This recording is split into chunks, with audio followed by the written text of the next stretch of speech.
DZRH.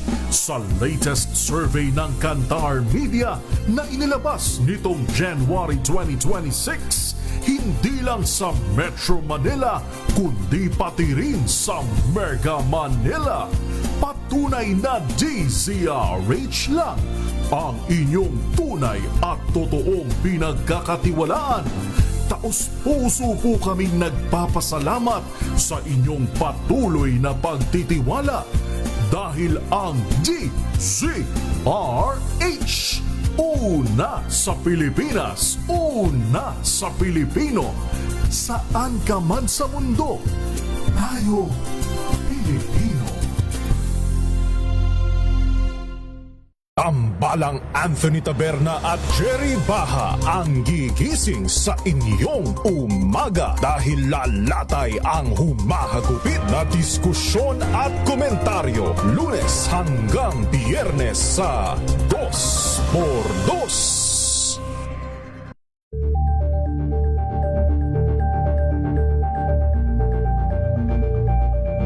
We've got you covered. From the hottest hits, exclusive interviews,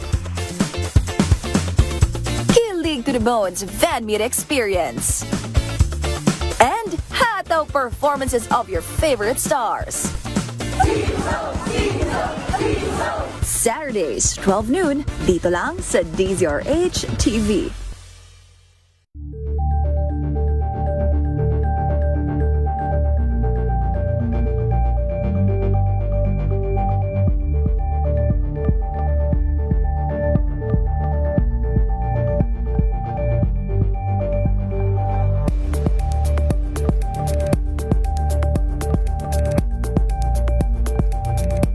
Alamin ang mga maiinit na isyung pambayan, mga balitang kailangan mong malaman, usapin sa pamahalaan, politika, ekonomiya at kabuhayan. Ito ang mga dapat mong malaman, pakialaman at pag-uusapan dahil kayo ang tinig ng mamamayan dito sa Damdaming Bayan.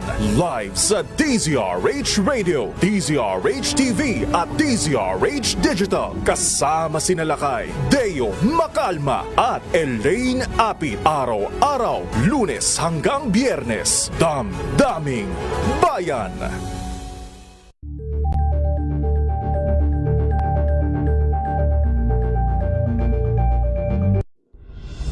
Tuloy-tuloy ang pagtulong, tuloy-tuloy ang pagseserbisyo at tuloy-tuloy ang balitaan kasama si May Binauhan sa Operation Tulong mula Lunes hanggang Biyernes.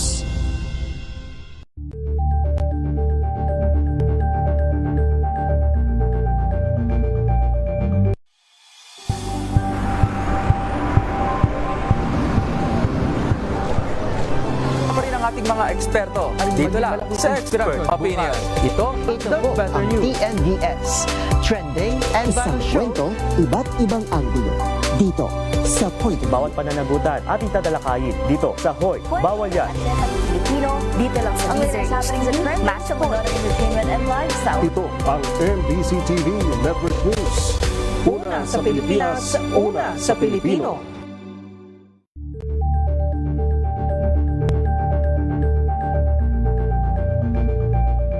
Curious ka ba sa maraming bagay? Kami na ang bahala dyan. Aalamin, tutuklasin at bibigyang linaw namin ang mga katanungang bumabagabag sa inyong isipan. Sa programa kung saan ang bawat sagot ay galing lamang sa mga eksperto. Ang Expert's Opinion, tuwing linggo alas 3 ng hapon, dito lang sa DZRH TV.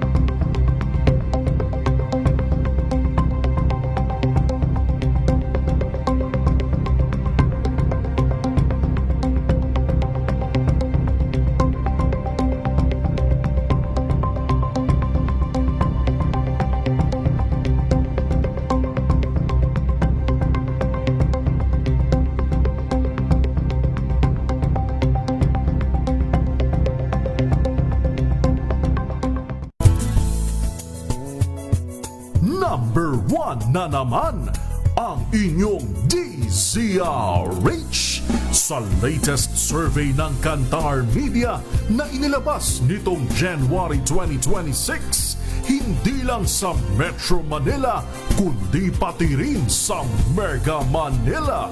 Patunay na DZRH lang ang inyong tunay at totoong pinagkakatiwalaan. Taos-puso po kaming nagpapasalamat sa inyong patuloy na pagtitiwala dahil ang DZRH, una sa Pilipinas, una sa Pilipino. Saan ka man sa mundo, tayo Pilipino. Nagsimula sa pangarap hanggang sa maabot ang tagumpay. Iba't ibang kwento, iba't ibang mukha ng atletang Pilipino. Mas pinatindi, mas pinalakas, at mas pinaaksyon sa Match Point tuwing Sabado, 12:30 ng tanghali sa DZRH TV.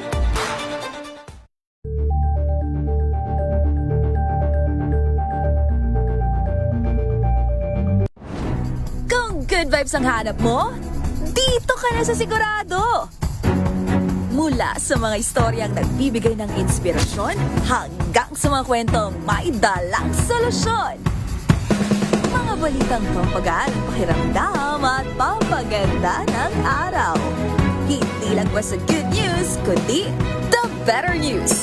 Mula Lunes hanggang Biyernes, 1:00 ng tanghali sa DZRH TV.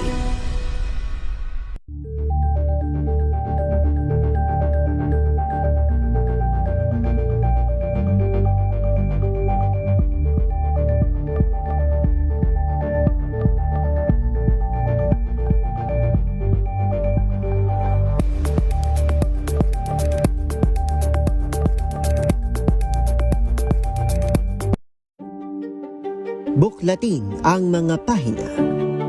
Pakinggan ang boses ng lipunan.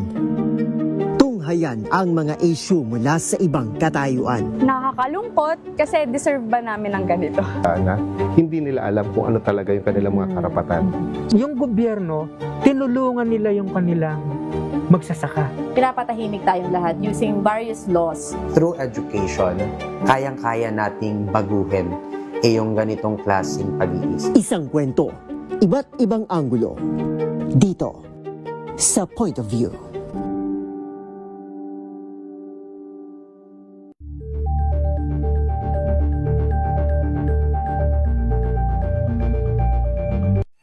Mga balitang gigising sa inyong umaga. Mga balitang kailangan mong malaman. Mapapakinggan sa ACS Balita sa 2x2.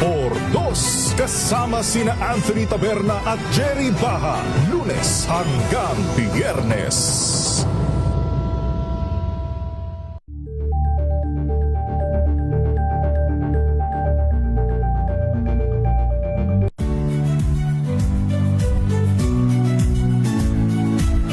Magandang araw mga kaibigan. Ito po ang inyong balerina ng bayan, si Lisa Makuha Elizalde, na nag-aanyaya sa inyong samahan kami at ang aming mga espesyal na panauhin para sa kalahating oras ng masayang kwentuhan sa aming programang Art to Art, kung saan ang usapang sining at kultura ay para sa lahat.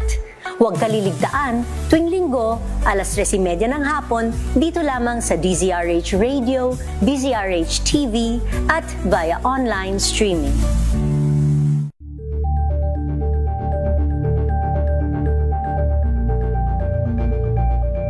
Ito ay bunsod ng naitalang 17 individual na ang kanilang naaresto.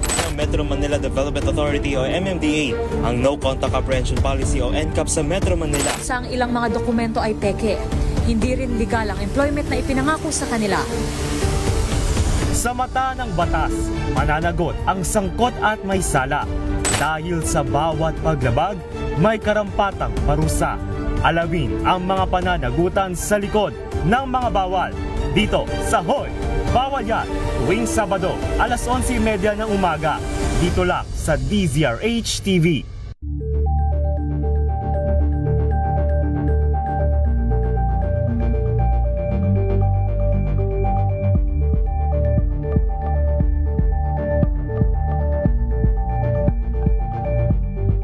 Maagang balitaan, maagang usapan sa mga issue at balita. Kasama si Kuya Angelo Palmones sa Magandang Umaga Pilipinas. Mula Lunes hanggang Biyernes.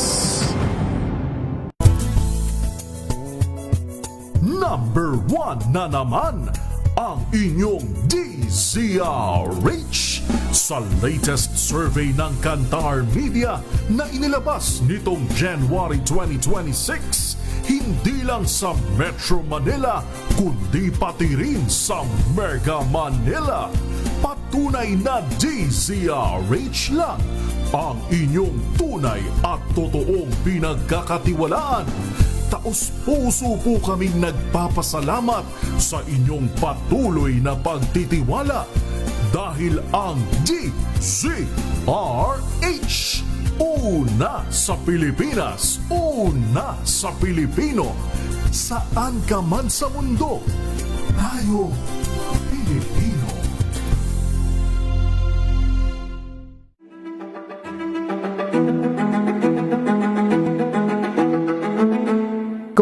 Isang dating kongresista nagawa yung pong pagpatay sa isang gobernador, what more yung isa pong vice presidente. So, hindi po pwede malitin ng Kamara itong ganito pong mga bagay na ito. Walang batayan para sabihin na ito po ay joke only. At in fact, ang sabi niya nga doon, no joke, no joke, no joke. So, sa papaanong paraan magkakaroon ng equivocation doon po sa statement ng atin pong Vice President.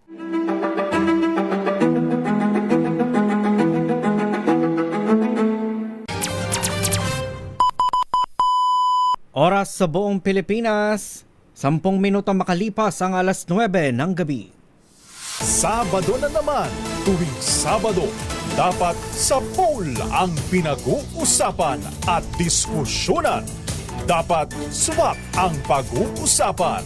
Heto na ang programang Sapul Ka sa kwentuhang pagtutuunan sa DZRH Sapul Sabado, kasama ang nag-iisang man from Manila, RH29, Boy Gonzales. Kaya ilag lang ha, baka tamaan ka ng DZRH Sapul Sabado. Sapul Sabado!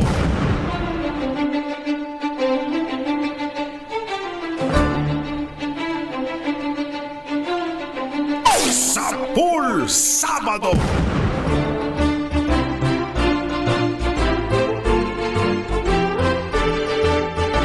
Sapul Sabado!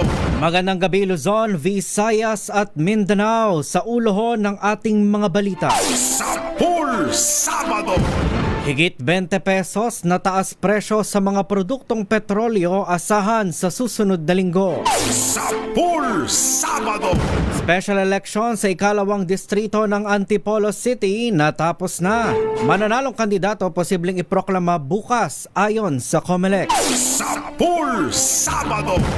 Shipping line sa Zamboanga pinagpapaliwanag ng Department of Transportation sa hindi makatarungan nitong taas pasahe. Sapul Sabado! Taas singil sa tubig asahan na sa susunod na buwan. Sapul Sabado! At mga labi ng nasawing OFW sa bansang Israel naiuwi na sa Pilipinas. Sapul Sabado! Yan ho ang ulo ng mga balita ngayong araw ng Sabado dito ho sa programang Sapul Sabado. Sa pangalan ho ni RH29 Boy Gonzales, ako po ang inyong makakasama sa isang oras na balitaan. Ito po si Kyle Bulyas ng DZRH, una sa Pilipinas, una sa Pilipino. Sapul Sabado!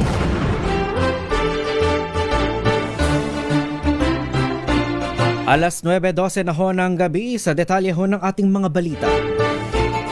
Kapit lang ho sa ating mga motorista, posibleng umabot sa higit 20 pesos ang taas presyo sa mga produktong petrolyo sa susunod na linggo. Ayon ho sa oil industry sources, 20 pesos hanggang 22 pesos ang dagdag sa kada litro ng diesel, habang 14 pesos hanggang 16 pesos sa kada litro ng gasolina. Posible naman ang humigit kumulang 8 pesos sa taas presyo sa kada litro huya ng kerosene.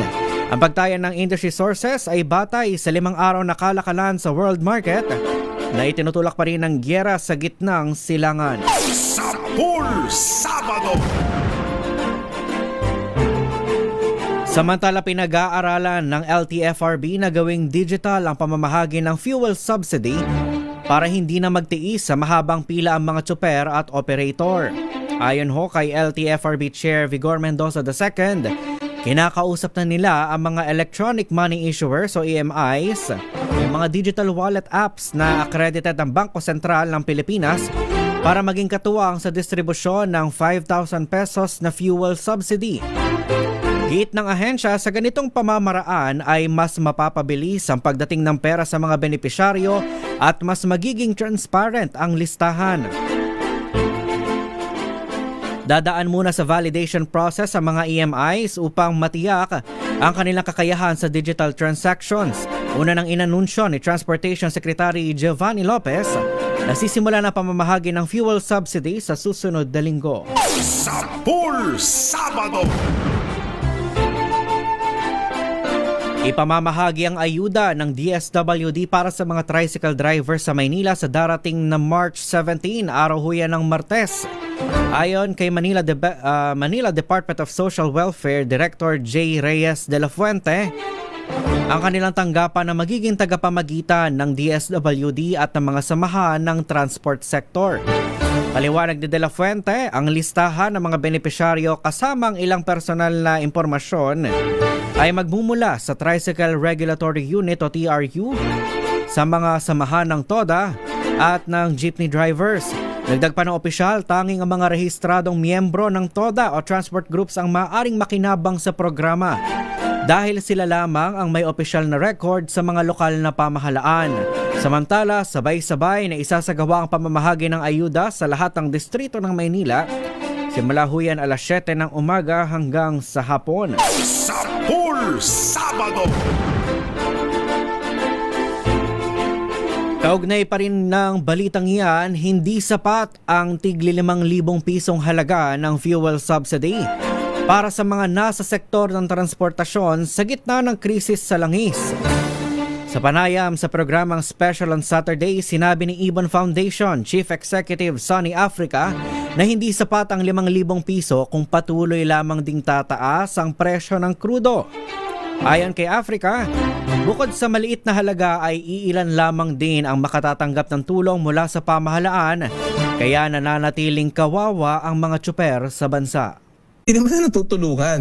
May more or less 250 to 300,000 jeepney drivers. May more or less 1.2 million tricycle drivers. Idagdag pa dyan yung mga motorcycle taxis, mga delivery riders. Aabot yan ng, I think, more or less 70 to 80,000 sa buong Pilipinas. So, ang kailangan tulungan na tinatamaan ng pagtaas ng presyo ng krudo, more or less 1.5 to 1.6 million. Tapos ang tutulungan lang nila, 300 plus thousand. So sa amin, emblematic yun na may show off, may press release, ang dami namin mobilize sa pera, ang dami namin tutulungan. Pero mapapansin nyo, hindi lang ngayon, pati nung panahon ng COVID, bawat panahon ng krisis, masyadong maliit ang binibigay, masyadong kaunting natutulungan, at panandalian lamang. So, Kaya naiintindihan umano ni Africa ang panawagan ng mga POV driver na taasan ng pasahe dahil sa nangyayaring krisis, pero giit niya, dapat magkaroon pa ng karagdagang aksyon ng pamahalaan para hindi malugmok ang ekonomiya ng bansa. Narito muli si Ibon Foundation Chief Executive Sonny Africa. Naintindihan talaga natin na sa sobrang frustration ng mga tsuper natin, manawagan ng fair hike yan. At lalo na yung piston, alam ko yung piston, nagpipigil yan sa paghingi ng fair hike kasi alam nila yung epekto dun sa mga, sa mga karaniwang commuter. Pero syempre, kung iipit na sila, kung hindi nila kaya hintayin yung suporta sa gobyerno, at kung mag-aanunsyo ng gobyerno ng suporta na 5,000 lamang, tapos gasino lang yung makakatanggap, of course manawagan sila ng fair hike. Sa amin, ang burden siya hindi dapat sa commuter, nasa gobyerno dapat. Sapul Sabado! Kaugnay pa rin yan, tahasang tinawag ni Liga ng Transportasyon at Operators sa Pilipinas o ELTA President si Ka Orlando Marquez na gatasan ng taong bayan ng mga oil company dahil sa oil deregulation law. Sa panayam sa programang Special on Saturday, sinabi ni Marquez na dahil sa naturang batas ay tila naging spokesperson na lamang ng mga kumpanya ng langis ang Department of Energy dahil wala raw na halos kapangyarihan ng pamahalaan na makontrol ang paggalaw ng presyo ng petrolyo. Ayon kay Marquez, ang presyo ng krudo ay nakadepende na lamang sa kung magkano ang ididikta ng mga kumpanya ng langis at lagi ang mga ordinaryong manggagawang Pilipino ang naghihirap. Si serbisyo publiko sa lahat ng trabahador sa sulok ng buong Pilipinas, pero ganito ang entertain ng DOE dahil nga sa batas na deregulation law, yan po yung matagal na naming isinisigaw. Na itong batas na deregulation law, hindi na po batas yan, gatas po, gatasan ang taong bayan. Kaya naman nananawagan na rin ng LTOP na itaas na sa 15 pesos ang minimum fare sa mga jeep sa gitna ng krisis sa langis. Sapul Sabado! Bukod ho sa taas pasahe at taas presyo sa mga produktong petrolyo, asahan na rin ang pagtaas ng presyo ng pandesal.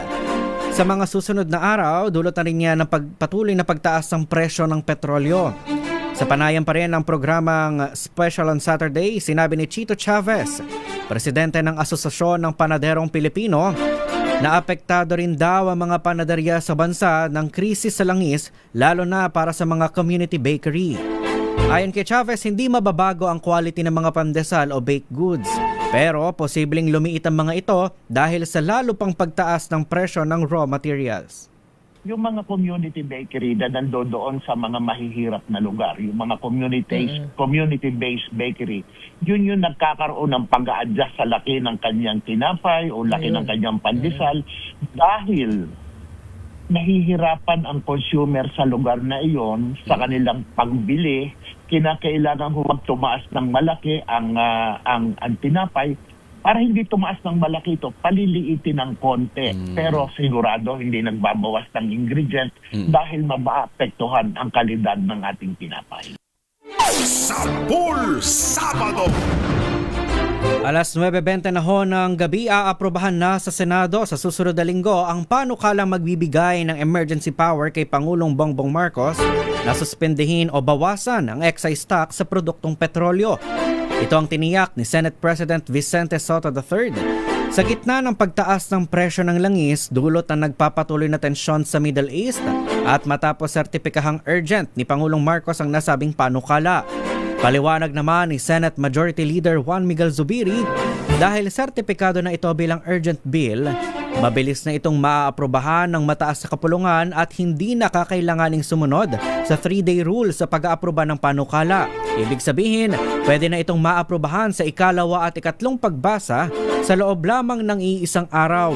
Una nang sinabi ni Senate Committee on Ways and Means Chairperson Senator Pia Cayetano na aprobado na in principle sa komite ang panukala at hinihintay na lang ang bersyon ng Kamara para matalakay ito sa plenaryo ng Senado. Sapul Sabado!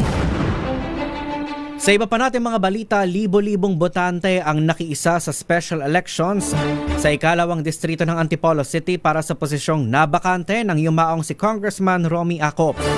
Ayon kay COMELEC Chair George Erwin Garcia, posibleng maiproklama na ang mananalong kandidato bago mag-alas 6 ng umaga bukas. Sa inisyal na obserbasyon, walang naitalang untoward incident hanggang sa pagtatapos ng batuhan kaninang alas 3 ng hapon. Samantala, aabot naman sa higit 3,500 ang mga senior citizen, persons with disability at buntis ang nakaboto sa early voting hours. Nakaboto rin ang aabot sa 184 na persons deprived of liberty. Sa opisyal na tala, aabot sa higit 252,000 rehistradong mga botante mula sa 8 barangay sa ikalawang distrito ng Antipolo City. Sapul Sabado!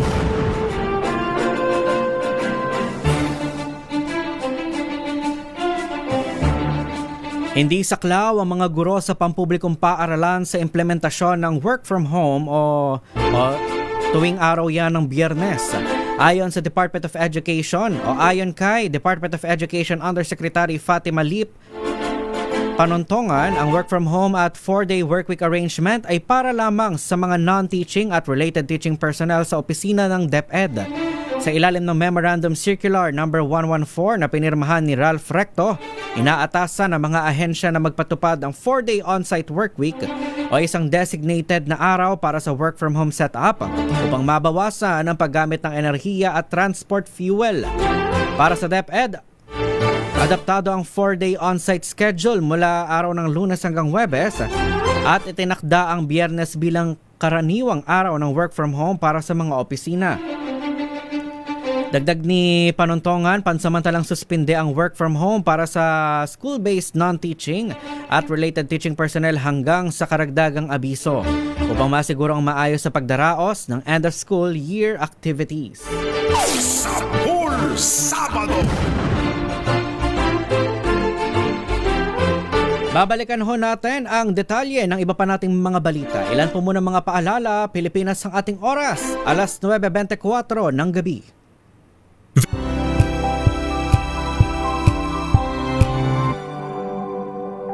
Tinesting, sinuri, siniyasan. Ang resulta? Super effective ang Shield sa pagpatay ng bakterya at virus. Shield Antibacterial Soap. Believe ang mga eksperto sa Philippine Nurses Association. At si Mami. Tiwala ako sa Shield. Shield Antibacterial Soap. Napatunayang mabisa. Ang mga nurse, tiwala. ACS. Amoy forever. Amoy LQ. Amoy New Caleb Berry Blooms. Amoy kalat, amoy good vibes. May nagbago. May arte. May budget. Akala nyo lang yon. So solid. White Rose Papaya, wow, White Rose. White Rose Papaya, wow, White Rose. White Rose Papaya. May glow up with a White Rose Papaya. White Rose Papaya. May puti power times 2 kasi may papaya at niacinamide. May shea butter and tea tree oil pa. Kutis sulit ang glow up. White Rose Papaya. Kutis sulit ang glow up. ACS. Amoy forever. Amoy LQ. Amoy New Caleb Berry Blooms. Amoy kalat, amoy good vibes.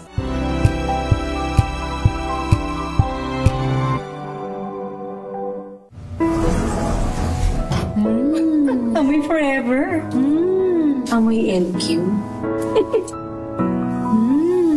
Amoy New Caleb Berry Blooms. Amoy kalat, amoy good vibes.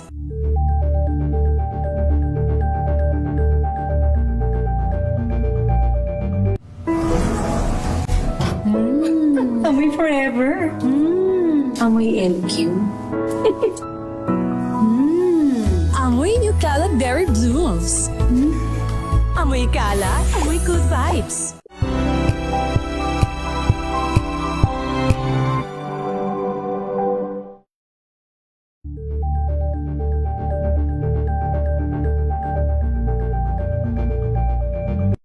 Balang Anthony Taberna at Jerry Baha ang gigising sa inyong umaga dahil lalatay ang humahagupit na diskusyon at komentaryo Lunes hanggang Biyernes sa 2x2.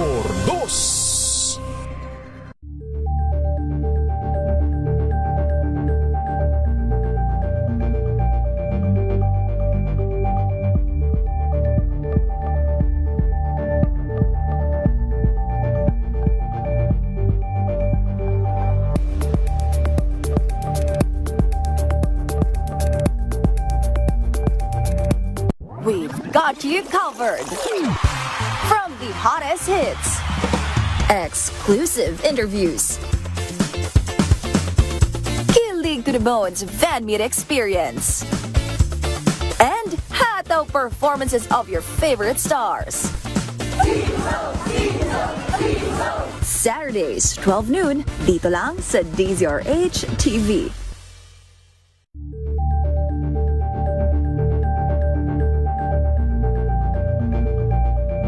Alamin ang mga maiinit na isyung pambayan, mga balitang kailangan mong malaman, usapin sa pamahalaan, politika, ekonomiya at kabuhayan. Ito ang mga dapat mong malaman, pakialaman at pag-uusapan dahil kayo ang tinig ng mamamayan dito sa Damdaming Bayan.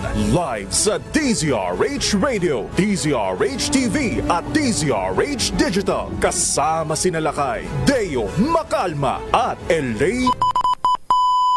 Oras ho natin, 28 minuto makalipas ang alas 9 ng gabi.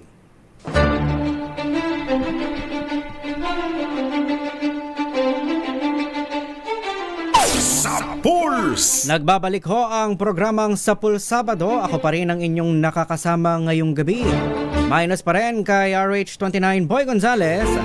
Ito ho si Kyle Bulias ang DZRH. Una sa Pilipinas, una sa Pilipino. Sapul Sabado!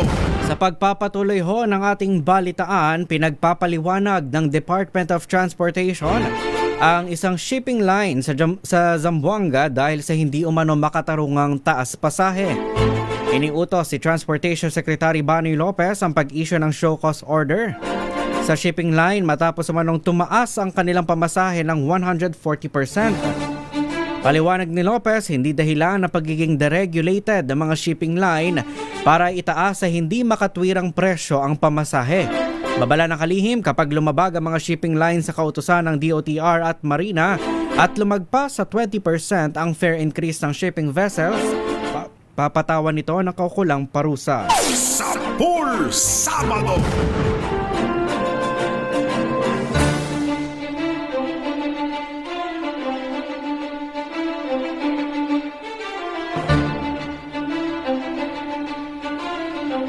Alas 9:30 na ho ng gabi, sumadsad sa panibagong record low ang halaga ng piso kontra dolyar kahapon sa gitna ng tensyon sa Middle East.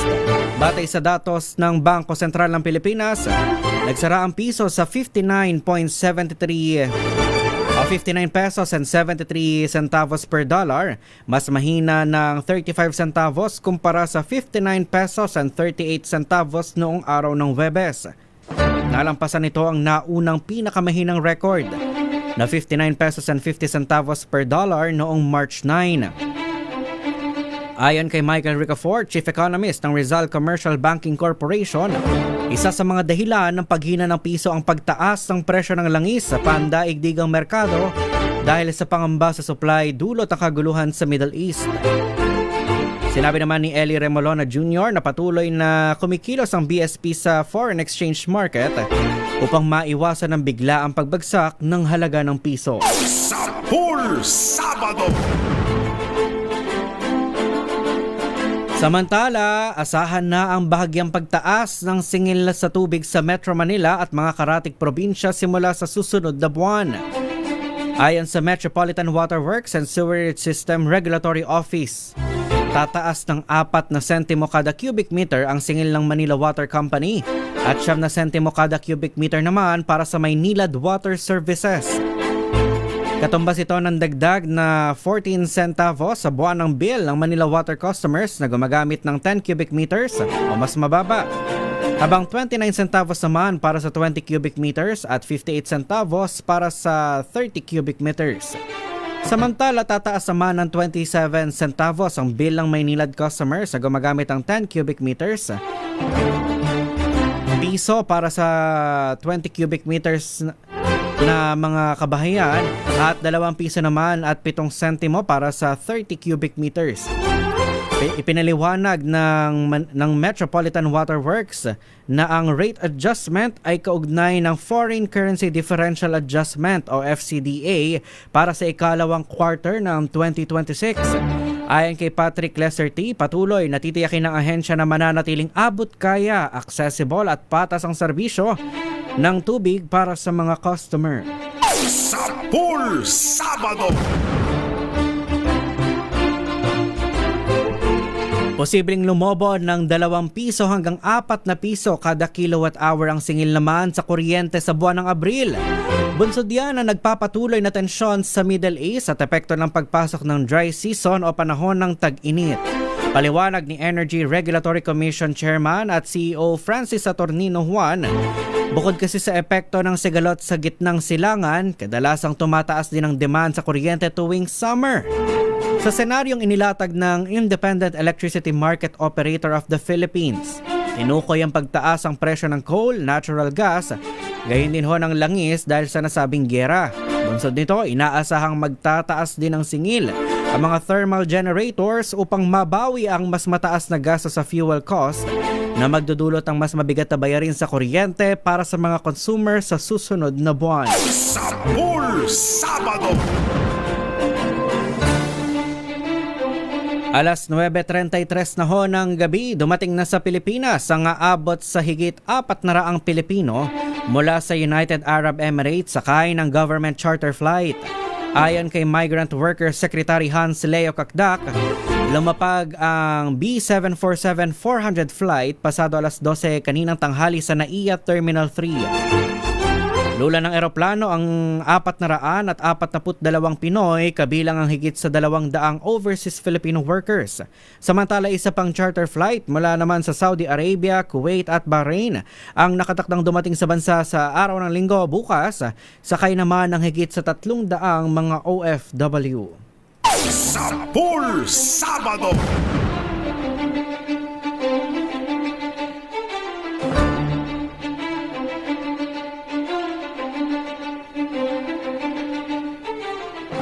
Samantala, dumating na sa Pilipinas ang labi ni OFW Mary Ann De Vera na nasawi sa missile attack sa Tel Aviv, Israel. Sa gitna pa rin niya ng tensyon sa Middle East, kasamang nakauwi si Bernie Lavarias, ang asawa ni Mary, kaninang madaling araw. Si De Vera ay isang Filipina caregiver na nasawi matapos tamaan ng shrapnel mula sa isang missile attack ng Iran habang inililigtas ang kanyang amo noong February 28. Ang mga labi ay sinalubong ng pamilya ni De Vera at mga opisyal ng pamahalaan kasabay ng pagtitiyak ng agarang pagbibigay ng tulong sa kanila. Patuloy namang nakatutok ang DMW at OWA sa pagbibigay ng kinakailangang tulong at suporta para sa pamilya ng nasawi sa gitna ng kanilang pagdadalamhati. Sapul Sabado! Para naman sa balita sa ibayong dagat, naglunsad ang North Korea ng higit sa 10 ballistic missile sa karagatan. Isinagawa ito sa gitna ng military drill sa pagitan ng South Korea at Amerika. Ayon sa Joint Chiefs of Staff ng South Korea, inilunsad ang mga missile sa isang lugar malapit sa Pyongyang patungo sa east coast ng South Korea. Batay naman sa report mula sa Coast Guard ng Japan, bumagsak sa labas ng kanilang exclusive economic zone ang mga missile. Sapul Sabado! Samantala, nagbabala ang military command ng Iran sa posibilidad na sumipa sa $200 kada bariles ang presyo ng petrolyo kung magpapatuloy ang tensyon sa Strait of Hormuz. Kasunod ito na pag-atake sa 3 barko na dumaan sa strait. Una nang nagbanta ang Iran na tatargetin ang anumang barkong dadaan sa Strait of Hormuz sa gitna ng pag-atake ng US at Israel laban sa kanilang bansa. Ayon kay Ebrahim Zolfakari, tagapagsalita ng Iran Military Command, hindi makakaya ng Amerika na kontrolin ang presyo ng langis. Babala naman ng Amerika, paiigtingin nito ang pag-atake sa Iran kung ipagpapatuloy nito ang pagharang sa mga barkong dadaan sa strait.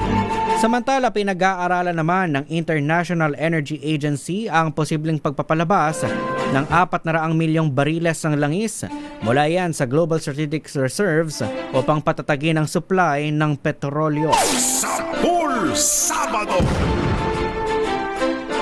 Kaugnay pa rin ang tensyon sa gitnang silangan, pinahintulutan na ng Department of Justice ang pagpapalawig sa visa ng mga dayuhang nasa bansa na apektado ng nagpapatuloy na bakbakan sa kanlurang Asya.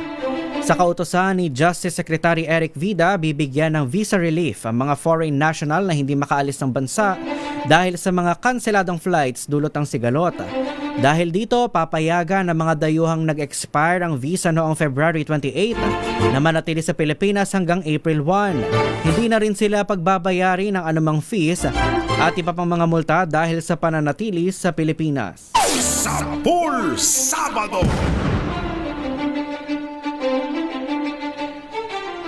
Sa iba pa nating mga balita, nagparamdam na si Senator Bato de la Rosa nang magpadala ito ng liham kay Senate President Tito Soto III para hiramin ang Senate Mansion sa Baguio City. Ang nasabing request ay para daw sa kanyang pagdalo sa gaganaping shooting competition na Chief of Staff of the Armed Forces of the Philippines o CSAFP Cup 2026. Nagtaka naman si Soto kung bakit napunta ang kopya ng liham sa media, gayong hindi pa lumilitaw si De La Rosa simula pa noong buwan ng Nobyembre. Kaugnay nito, hindi inaprubahan ng Senado ang hiling ng senador at sinabing nasa undergoing repair ang Senate Mansion sa Baguio City. Sapul Sabado!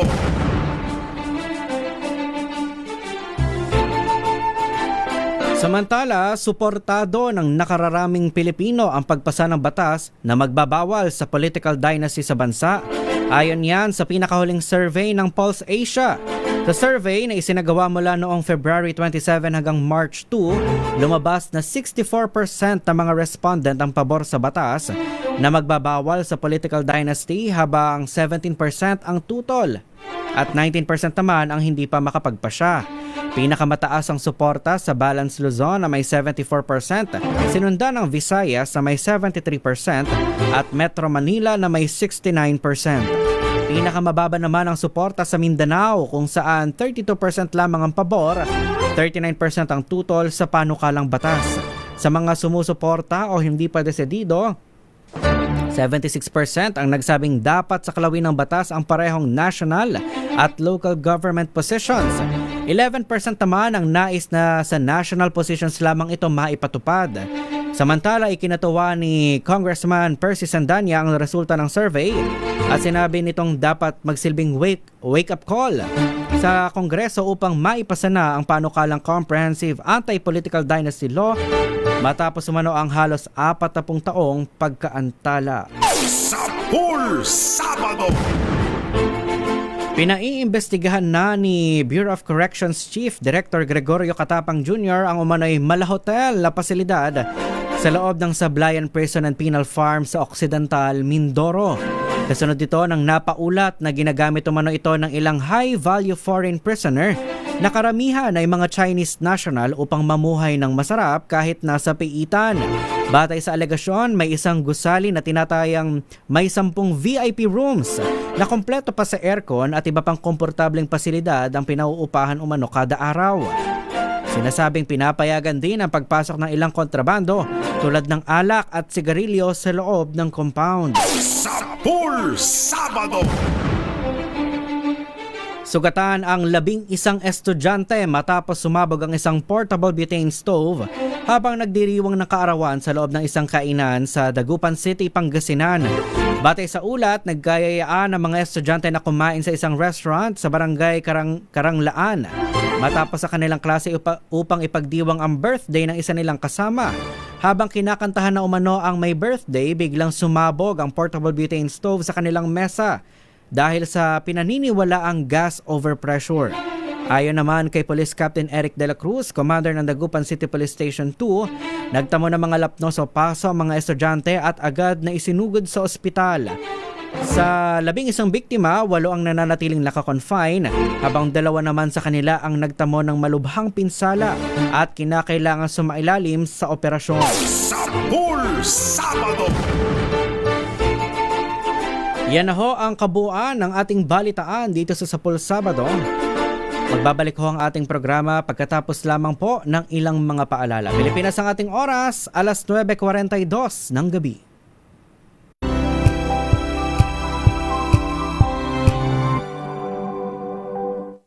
Maulan man, no worries na amoy kulong ang damit. Charm Fabcon, bangong kumakabloom, tanggal amoy kulog sa bango ng charm. Kaya gamit ko, Charm Fabcon with Bloom Fresh Technology. Kills 99.9% of kulob-causing bacteria.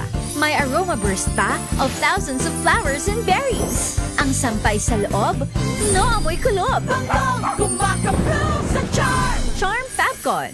ACS.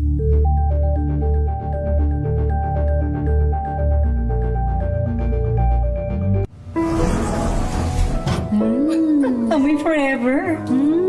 Amoy LQ. Amoy New Cala Berry Blooms. Amoy Cala, amoy good vibes.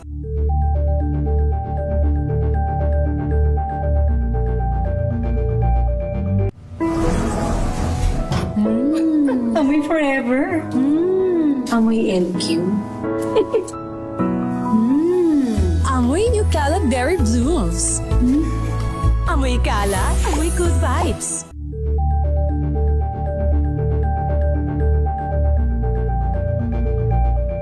Hello, Washi! Laundry day na naman! Yay! Anong meron? Mancha ng chocolate, putik, may libag pa! Kaya natin yan! With Pride Washing Machine Detergent, may triple stain-away formula. Tanggal ang makapit, madikit, at malupit na dumit mancha. Kaya easy-easy ang labada. Mula noon hanggang ngayon! All you need is pride. All you need is pride. ACS.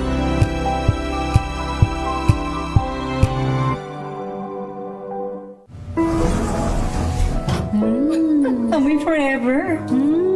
Amoy LQ. Amoy New Cala Berry Blooms. Amoy Cala, amoy good vibes.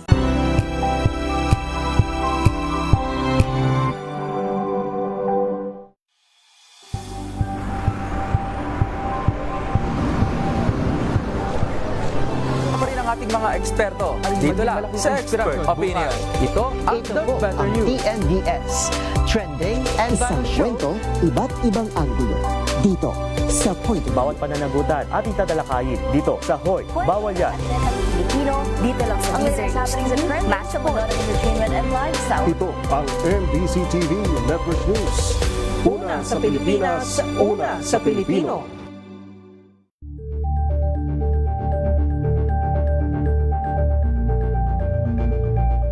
Curious ka ba sa maraming bagay? Kami na ang bahala dyan.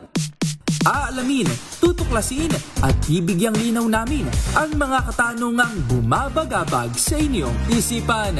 Sa programa kung saan ang bawat sagot ay galing lamang sa mga eksperto. Ang Expert's Opinion, tuwing linggo 3:00 ng hapon, dito lang sa Deezer HTV.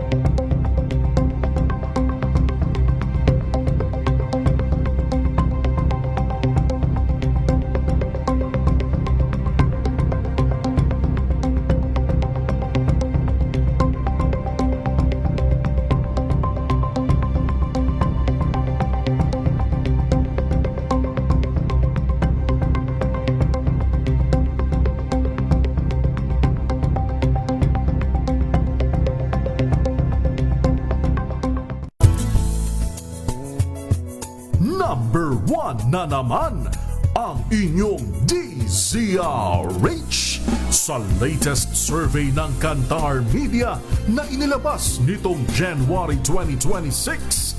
Hindi lang sa Metro Manila, kundi pati rin sa Mega Manila.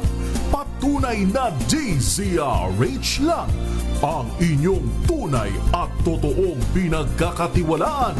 Taos-puso po kaming nagpapasalamat sa inyong patuloy na pagtitiwala dahil ang DZRH, una sa Pilipinas, una sa Pilipino. Saan ka man sa mundo, tayo Pilipino. Nagsimula sa pangarap hanggang sa maabot ang tagumpay. Iba't ibang kwento, iba't ibang mukha ng atletang Pilipino. Mas pinatindi, mas pinalakas, at mas pinaaksyon sa Match Point tuwing Sabado, 12:30 ng tanghali sa DZRH TV.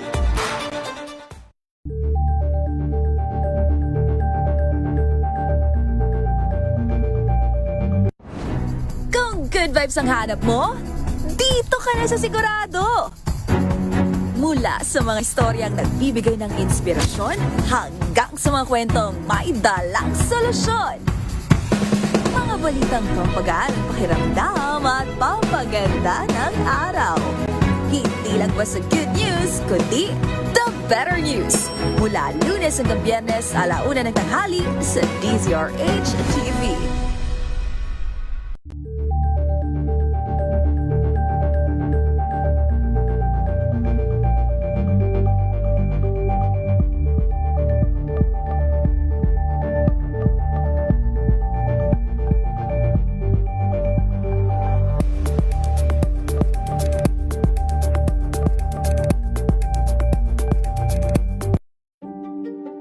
Buklatin ang mga pahina. Pakinggan ang boses ng lipunan. Tunghayan ang mga issue mula sa ibang katayuan. Nakakalungkot kasi deserve ba namin ng ganito? Na hindi nila alam kung ano talaga yung kanilang mga karapatan. Yung gobyerno, tinulungan nila yung kanilang magsasaka. Pinapatahimik tayong lahat using various laws. Through education, kayang-kaya nating baguhin yung ganitong klaseng pag-iisip. Isang kwento, iba't ibang anggulo. Dito, sa Point of View. Parang babaeng ang hirap talagang malimutan.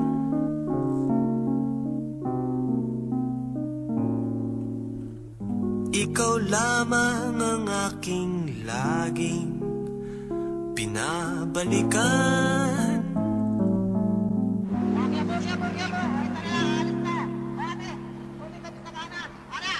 Sapul Sabado! Magandang gabi Luzon, Visayas at Mindanao. Kamusta ho ang inyong mga bulsa? Kamusta ho ang inyong mga wallet? Naramdaman nyo ba ang payday kahapon? 10 minuto na lamang ho bago mag 10:00 ng gabi. Welcome back ho sa programang Sapul Sabado. Ako pa rin ang inyong nakakasama. Minus muna kay 29 Boy Gonzales. Ako po si Kyle Bulias ang DZRH. Una sa Pilipinas, una sa Pilipino. Nito hong nakaraang linggo, simula pa nung last week ng buwan ng Pebrero, oil price na ang maririnig ninyo na ibinabalita ng lahat ng mga news outlet, maging sa mga radyo. Yan ang mga makikita ninyong istorya. Kasi alam naman natin na kapag nagkaroon ng gulo sa Middle East, mga missile attack na nangyayari, kaya ang resulta ho niyan ay ang pagsirit ng presyo ng langis. Kaya naman, ito nga nakaraang linggo, bagamat staggered o utay-utay yung ginawang oil price hike na ginawa ng mga kumpanya ng langis, ang bigat pa rin, double digit. Hindi ko nagkakamali, yung total, at least siguro sa gasolina, pag tinotal mo siya, napakabigat nung itinaas ng kada litro nito. At sa susunod na linggo ay nangangamba ulit. Actually hindi na siya pinangangambahan kasi yun na talaga yung estimates ng oil industry sources. Higit 20 pesos. Higit 20 pesos ulit. So hindi pa natin alam sa ngayon kung staggered ba ulit ang magiging oil price hike. At kahit naman hindi staggered, may mga kumpanya ng langis porket merong umiiral na oil deregulation law,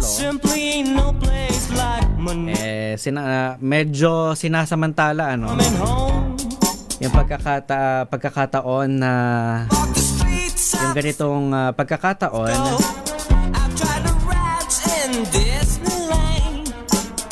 na kahit wala pang ipinatutupad ng oil price hike, nauuna na sila. So yan ho ang epekto sa atin kasi naging topic sa social media na bakit daw ba pinag-uusapan yung giyera sa Middle East na wala naman daw epekto sa Pilipinas. Well, ito ho ang epekto ng giyera sa Middle East. Diba? Ito yung direct effect nito sa atin, sa maging sa mga ordinaryong Pilipino. Actually, kung sino pa nga yung mga ordinaryong Pilipino pa nga ang pinakatinatamaan nito. Bakit? Dahil sa pagtaas ng presyo ng mga bilihin. Diba? Hindi lang naman yung presyo ng krudo ang tumataas. Diba? Magkakasunod yan. Kapag tumaas ang presyo ng krudo, tataas ang presyo ng pamasahe. Ano ba yung hindi lang naman tao ang itinatransport, di ba? Pati yung mga basic goods, yung mga itinitinda sa palengke, mga karne, gulay, isda, sila din yung itinatransport din, di ba? Mula sa mga probinsya. At kapag tumaas ang presyo ng krudo, tataas din yung presyo ng logistics. Saan ito kukunin ng mga nagtitinda sa palengke? Siyempre, idadagdag nila yan sa presyo ng kanilang mga itinitinda. So ano ho bang inyong mga conservation measures na ina-apply nyo ho sa inyong sarili? Sa mga government offices, nagpatupad na sila. Nag-start sila nung Monday ng 4-day work week. Ang layunin ho nito ay mabawasan yung mga araw at oras na o yung dami ng mga sasakyan na bumabiyahe sa kalsada para in a way, 'di ba, makatipid din sila ng pamasahe.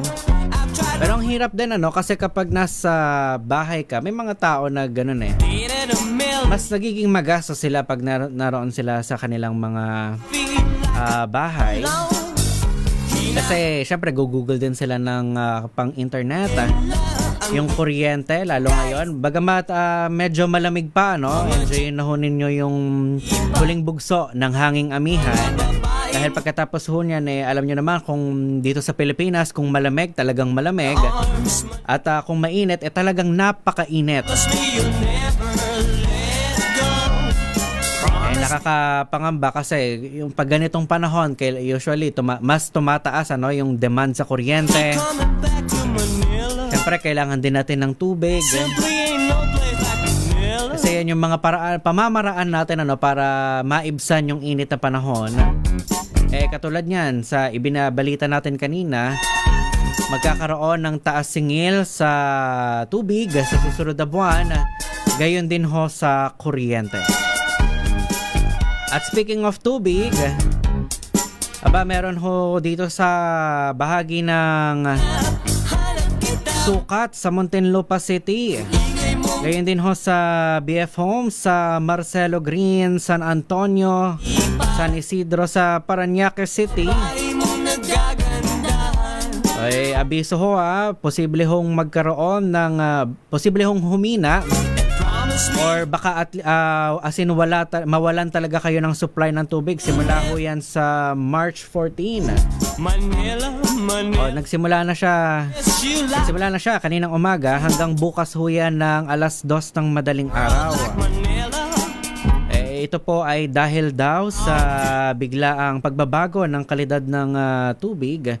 Dahil po yan doon sa malakas na hangin. Actually, marami ako nakikita ngayon nagpo-post sa social media na nagtataka sila bakit daw malakas yung hangin ngayon at malamig ang temperatura. So yung ganitong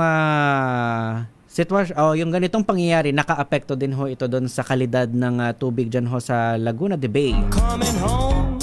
Kailangan hong magkaroon ng operational adjustments ang treatment facility ng Maynila dyan ho sa nabanggit na lugar.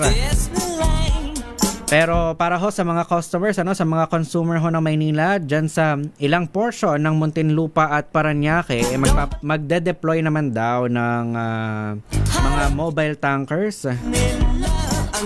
ang Maynila para ho asistehan yung mga maaapektuhan mga consumer. So yung mga mga ganitong sitwasyon, ito yung parang wake up call sa ating mga kababayan kung gaano kahalaga ang pagtitipid. Pero at the same time, wake up call din ho ito sa ating pamahalaan. Lalo ho sa inaaray ng ating mga kababayang nasa sektor ng transportasyon, katulad ho ng ibanalita natin kanina, hindi ho sapat yung 5,000 pesos sa fuel subsidy. Lalo't ito naman ay one time lamang, hindi naman siya sinabing every week. May 5,000 ang ating mga driver. Sabi nga ni Orlando Marquez, parang nagiging gatasan ng taong bayan ng mga kumpanya ng langis. Kasi kahit magkaroon tayo ng fuel subsidy, mapupunta lamang din ito sa, syempre, pang Google nila para sa, for example, sa mga jeepney driver. Ipangkakarga lamang nila ito para makabiyahe sila.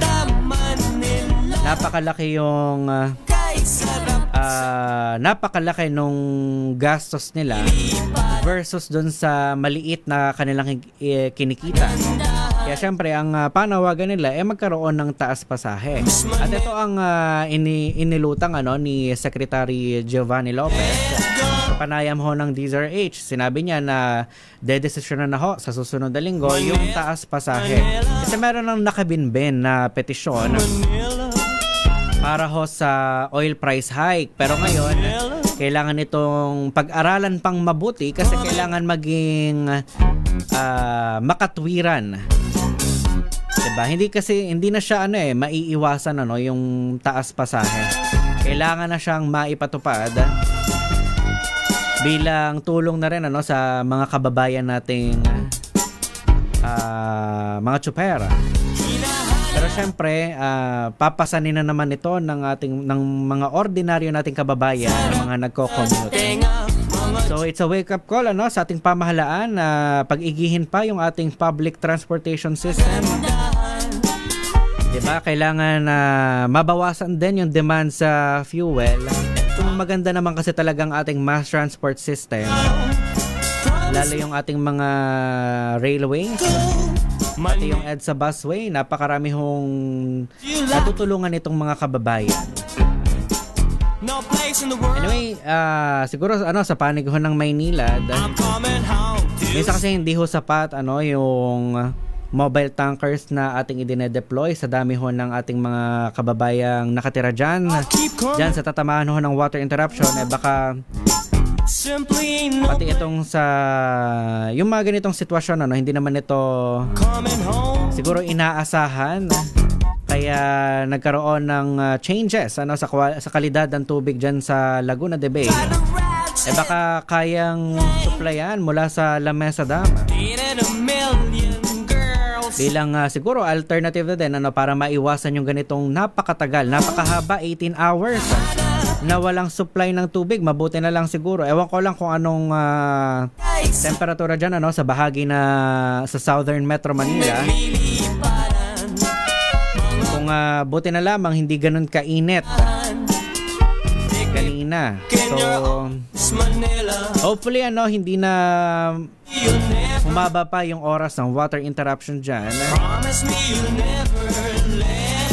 At maibalik na sa normal ang supply ng tubig dyan sa bahaging ng Southern Metro Manila na apektado ng water interruption. Ay, magandang gabi muna bago ho tayo magpaalam. Magandang gabi muna sa mga viewers at listeners sa ating Facebook Live. Sa mga naghahanap kay Kuya Boy, pasensya na ho, ako po muna ang inyong kasama ngayong gabi. Magandang gabi kay Regina Otero na napa-question mark sa ating comment section. Kay JC Baltazar, kay Lay Pujeda, good evening.